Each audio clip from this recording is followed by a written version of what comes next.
Filter দেখেন কতটা সুন্দর। ফিটিং পুরা ফিটিং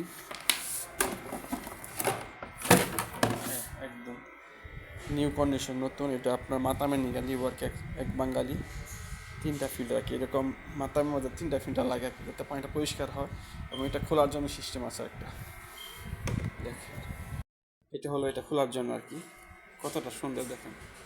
এটা হলো একটা মাতামের জন্য আর কি নিয়েছে। এটার দাম হলো আপনার 115 রিয়াল আর কি, 115 রিয়ালের। একটা ভালো উন্নত মানের আর কি, কারণ সৌদি আরবে আপনার যারা মাতামে কাজ করেন তারা জানেন আর কি, এটা অনেকটা 3টা লাগে আর কি। যারা রুমে করে ইউজ করে এটা আপনার একটা হলো চলে, কিন্তু মাতামে 3টা লাগে। 3টা থাকলে পানিটা ফ্রেশ হয়, একদম পরিষ্কার হয় আর কি। 3টা একদম পরিষ্কার হয় দেখেন, উন্নত মানের একটা ফিল্টার। এটার দাম হচ্ছে আপনার 115 রিয়াল আর কি, 115 রিয়াল ফিল্টার আর কি। সৌদি আরবে আপনার ফ্রেশ পানিটা খাওয়া সবথেকে ভালো, কারণ বাহিরে পানিটা তেমন সুবিধা না, সমস্যা হয় আর কি।